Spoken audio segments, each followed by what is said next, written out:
ఇప్పుడు అందరూ చదువుని పెద్దపీట వేశారు. చాలా సంతోషం. చదువు రాయడం, చదవడం ముఖ్యంగా జాబ్ చేయడం ముఖ్యం, పైసలు సంపాదాలి. ఇలాంటి ఆలోచనతో తల్లిదండ్రులు వ్యవసాయం నేర్పియరు. అది చాలా ఇబ్బంది. ఇప్పుడు ఊర్లో ఉన్నోళ్ళు కొంతమంది చదువుకుంటారు, కొంతమంది 2 పనులు చేసుకుంటున్నారు. కాబట్టి చదువు రానోళ్ళు సమంగా రేపు ఫ్యూచర్లో ఒకలా వాళ్ళ చదువు అయిపోయిన తర్వాత వ్యవసాయం పనులు చేస్తారు.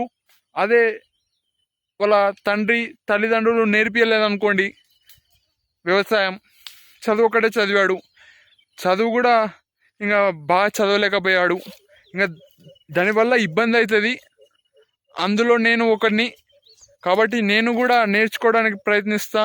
చిన్నపిల్లలు ఉంటే ఇప్పటి నుంచే నేర్పించండి, మంచిగా ఉంటుంది, అన్నీ నేర్చుకోవాలని చెప్తుంటాడు మా తాత ఎల్లప్ప. అన్ని పనులు చేయాలి, అన్నీ నేర్చుకోవాలి అని, వ్యవసాయం చేయాలి, చదవాలి, ఇంకా ఏవేవో చేయాలి అని చెప్తుంటాడు. చేనుకి వచ్చాం. మా చేను ఒకప్పుడు చాలా కలుపు ఉండే, రొటవేటర్ కొట్టించాం ట్రాక్టర్తో. అంటే ఆ రొటవేటర్ అనేది క్లీన్ చేస్తుంది, ట్రాక్టర్ వెనుకలో ఉంటుంది రొటవేటర్. చూడండి ఎంత నీట్గా ఉంది చేను నాలాగా. ఒకప్పుడు నేను గడ్డం పెంచుకొని ఎట్లా నీట్గా లేకుంటే ఇప్పుడు నాలానే నీట్గా అయిపోయింది చేను కూడా.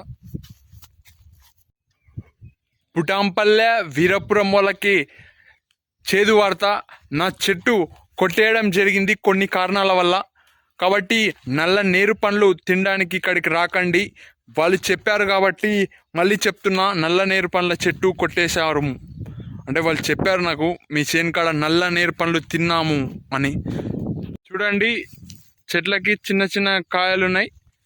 ఇవి ఒక కొన్ని రోజుల తర్వాత అమ్మడం జరుగుతుంది. 9వ నెల కల్లా ఇవి మార్కెట్లోకి వెళ్తాయి, అమ్ముతాం మేము, పెద్దగా అవుతాయి. రీసెంట్గానే తెంపాం, మరి ఇవి కూడా తెంపుతాం ఒక 9వ నెల, అంటే ఇది 8వ నెల, వచ్చే నెల సెప్టెంబర్లో తెంపుతాం. చూడండి కాయలు ఎంత మంచిగా ఉన్నాయి, చక్కటి పండ్లు తీయగా ఉంటాయి, కొన్ని సప్పగా ఉంటాయి. చూడండి ఇదంతా మా పొలమే. ఇప్పుడు మందులు కొడతారంట ఫ్రెండ్స్ ఇంకొన్ని రోజుల్లో. చెట్ల పైన కొడతారు, కొద్దిగా చెట్ల కింద కూడా పెడతారు. చెట్టు మంచిగా వచ్చి కాయలు మంచిగా రావాలని చేస్తుంటారు ఇవన్నీ. చాలామంది కొద్దిగా పెండ కూడా వేస్తుంటారు చెట్లకి మంచిదని. వ్యవసాయంలో కూడా సౌకర్యాలు అయిన వాళ్ళు ఉన్నారంట మరి. ఈ తీగలు ఉంటే ఇబ్బంది అవుతుంది, చెట్లకి పైకి వెళ్ళి కాయలుని పట్టుకుంటాయి, ఆ కాయలు త్వరగా కింద పడిపోతాయి. కాబట్టి ఇవి తెంపేశాడు మా డాడీ. చూడండి మా చేను చుట్టూ ఫెన్సింగ్ వేపించడం జరిగింది ఒక 5 ఏళ్ళ కిందట. చేను చుట్టుముట్టు, అంటే ఇది మాది మరియు సెక్యూరిటీ కోసం, ఎవరు రాకుండా ఉండడానికి. కానీ ఈ తీగల వల్ల ఇబ్బంది అవుతుంది. ఈ తీగలు కిందికి లాగుతాయి జాలిని, కొన్ని తాళ్ళ అలానే కొద్దిగా ఇడిపియలేదు తొందర, ఇంకా అవి కిందికి లాగడంతో అక్కడక్కడ జాలి పోయింది. కొందరు కావాలని తొక్కుకుంటా వెళ్ళిండ్రు లోపలికి, అక్కడక్కడ జాలి సరిగా లేదు. ఇక్కడ మన వెనకల మన ముందర చూస్తే పత్తి వేయడం జరిగింది వాళ్ళు, ఇంకా ఏవో వేశారు.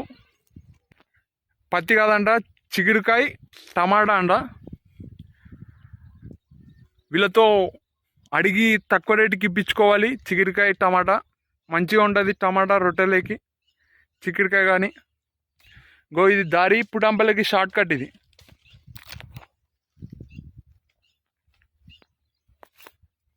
పంటలన్నీ ఎండిపోయినటువన్నీ పచ్చగా అయితే వర్షం పడడంతో, అందుకే రైతులు హ్యాపీగా ఫీల్ అయినారు. చూడండి ఇక్కడ డ్రమ్ ఏర్పాటు చేయడం జరిగింది. ఈ వాటర్ అనేది మందు కోసం వాడతారు, చేనుకి మందు కొట్టడానికి. అప్పుడప్పుడు కూలి పని చేసుకునే తోళ్ళు కూడా వాడడం జరుగుతుంది ఈ వాటర్ని ఏదైనా అవసరానికి. చేలు కడుక్కోవడం, ఏదైనా ఇతర అవసరాలకి కాళ్ళు కడుక్కోవడం ఇలాంటివి. మా బావి కూడా దగ్గరనే ఉంది, కానీ ఇది అత్యవసరంగా వాడతారు. డాడీ పని చేస్తుండు, అక్కడక్కడ తీగలు ఉన్నట్టు విడిపిస్తుండు చెట్లు మంచిగా కావాలని. మా డాడీ ముఖ్యంగా ఆదివారం రోజు ఎక్కువ కష్టపడతాడు. మిగతా రోజులు కూడా వస్తుంటాడు, కానీ ఆదివారం స్పెషల్ ఇది. ఆదివారంలో కొద్దిగా టైం ఎక్కువ కేటాయిస్తాడు. ఒక రోజు రైతు అని చెప్తా మా డాడీని. వారానికి ఒక రోజు రైతు, మిగతాదంతా బిజినెస్లో ఉంటాడు మా డాడీ. చాలామంది పొలాల్లో పనిచేస్తూ ఎంతో కష్టం చేస్తారు, వీళ్ళు ఎక్సర్సైజ్ చేయరు రైతులు. అదే మనం హైదరాబాద్లో ఇలా చూస్తే వాళ్ళు సపరేట్గా జిమ్కి వెళ్తారు ఎక్సర్సైజ్ చేయడానికి, కొద్దిగా ఆరోగ్యంగా బాగా ఉండడానికి. ఇక్కడ రైతులు మాత్రం ఇక్కడ కష్టపడతారు, అదే ఒక ఎక్సర్సైజ్. వాళ్ళు ఏం సపరేట్గా ఎక్సర్సైజ్ చేయరు. ముఖ్యంగా తోటలు ఉన్న వాళ్ళకి ఏం ఇబ్బంది అంటే దొంగలతో ఇబ్బంది. మామిడి చెట్లు కానీ, మోసంబి చెట్లు కానీ, నిమ్మకాయ చెట్లు కానీ ఎవరన్నా దొంగలు కొంతమంది వచ్చి తీసుకుంటుంటారు. పిల్లలు సరదాగా తిందాము కొన్ని పండ్లు అని తోటకు వచ్చి తీసుకుంటారు. ఇవి అందుకే ముఖ్యంగా తోటలకి ఎక్కువ ఫెన్సింగ్ వేస్తారు. అది ఒక కారణం, పెద్ద కారణం. పళ్ళని ఉండనియరని. చాలామంది మాకు తెలియనప్పుడు వచ్చి పళ్ళు తెంపుకొని వెళ్తుంటారు. చాలాసార్లు నేను చూశాను, మా డాడీ చూశాడు. ముఖ్యంగా మా డాడీ చాలాసార్లు చూశాడు మేము లేనప్పుడు పండ్లు తెంపుకోపోవడం, ఎవరు లేనప్పుడు మామిడి పండ్లు తెంపడం, మోసం పండ్లు, ముఖ్యంగా మామిడి పండ్లు ఎక్కువ తెంపుతుంటారు. ఇది మా చేనులో జరుగుతున్నాయి, అందరి చేనులో జరుగుతుంటాయి. 130 కోట్ల జనాభా ఉన్న భారతదేశంలో దాంట్లో కోట్ల మంది ఉన్నారు రైతులు.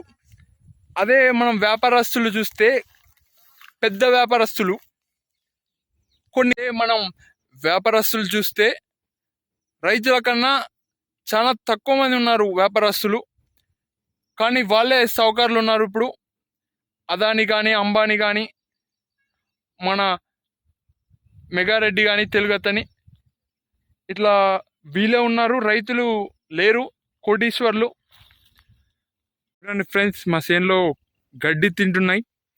మాకు తెలిసిన మనిషి ఇక్కడ మేపుతున్నాడు గడ్డి తినడానికి. చూడండి చక్కగా తింటున్నాయి. ఇక్కడ చెట్లు లేవు, మోసం చెట్లు, కాబట్టి అవంతగా అవే గడ్డి మంచిగా తింటున్నాయి. చూడండి ఎలా ఉన్నాయి, ఎంత మంచిగా ఉన్నాయి చూడండి. మనం ఊళ్ళల్లో చూస్తే ఎద్దులతో బండి కట్టించి పోటీ చేపిస్తుంటారు. మేము గెలుస్తామా, నువ్వు గెలుస్తావా, ఆడొకటి ఉంది. చూడండి ఇది మా బావి, మా పెద్దనాన్నోళ్ళు మేము అందరం ఈ బాయే మాది. ఈ బావి కొన్ని రోజులు అయిన తర్వాత నీళ్ళు పైకి వస్తాయి. ఇప్పుడే ఇంత పైకి వచ్చాయి వాటర్. ఇంకా వర్షం సరిగా పడట్లేదని రైతులు బాధపడుతుంటే ఇంకా కొద్దిగా ఎక్కువ పడితే ఈ చేను పైకి వస్తాయి. అది కనపడేది మోటార్, నీళ్ళుల మోటార్. డ్రమ్ వేసి పెట్టారు, ఈజీగా లాక్కోవడానికి వస్తుందని. వీడియో నచ్చితే సబ్స్క్రైబ్ చేయండి, షేర్ చేయండి. ఓకే అనుకుంటే లైక్ చేయండి, కామెంట్ చేయండి. నేను పోను పొలానికి, నిన్నంటే ఆదివారం అడిగిపోతే తినేదంతా అడిగిపోతుంది. నేను పోను, మొత్తం అందరం వస్తుంది.